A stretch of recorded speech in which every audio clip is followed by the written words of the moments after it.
Are you in one of those seasons where it seems like you haven't done anything wrong, but all these bad things are happening to you? Some of it from non-believers, some of it from believers, some of it's financial, some of it's physical. It just seems like one thing after another, after another.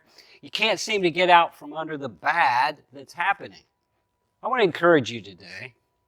God is the God who is big enough to turn all the bad you're experiencing into greater good.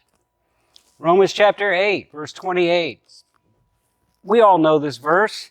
It says, "For God works all things together for our good, to those who love Him and those who are called according to His purposes."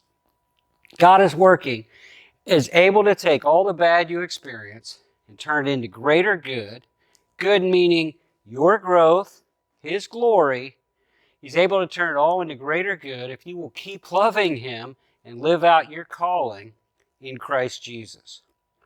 Now, I want to talk to you about two guys that experienced this exact thing. One is Joseph. We read about him in Genesis chapter 39 through 50. What a terrible story. He's given this vision of becoming a great leader, and the next thing you know, he's kidnapped by his own brothers. He's sold into slavery and taken to Egypt, another country. He's lied about by his master's wife, who said he tried to rape her. He's thrown in prison. He's forgotten. One bad thing after another, and yet he wasn't doing anything wrong. I love the end of the story. What happens is he interprets Pharaoh's dream, and the next thing you know, Pharaoh has elevated Joseph to become the prime minister of Egypt, the second most powerful man in one of the most powerful kingdoms on the earth. And Pharaoh put him in that position so he could prepare them for a great famine so that many people's lives could be saved. It's a wonderful thing that God did. Now, Joseph understood that. His brothers, who had kidnapped him and sold him into slavery, when they came to Egypt to get food, they were afraid he was going to kill them. And he said, No, don't be afraid. I'm not in the place of God. Genesis 50, verse 20. But as for you, you meant it for evil against me, but God meant it for good, in order to bring it about, as it is this day, to save many people alive.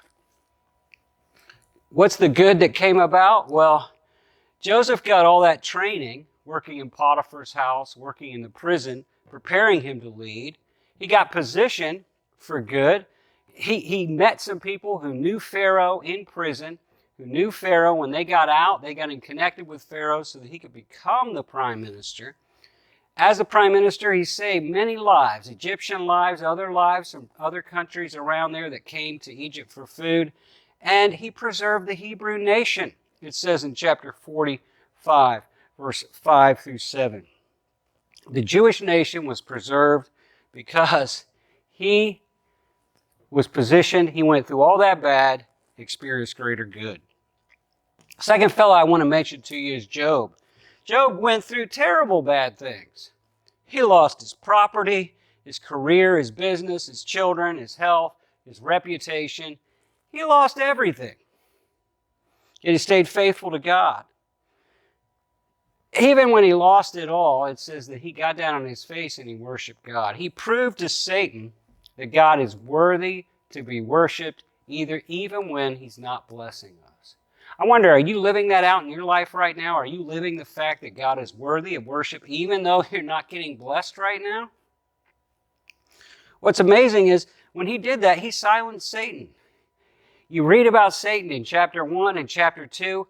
The rest of the book, for the next 40 chapters, no mention of Satan. His mouth was shut because Job shut his mouth because Job worshiped without blessing.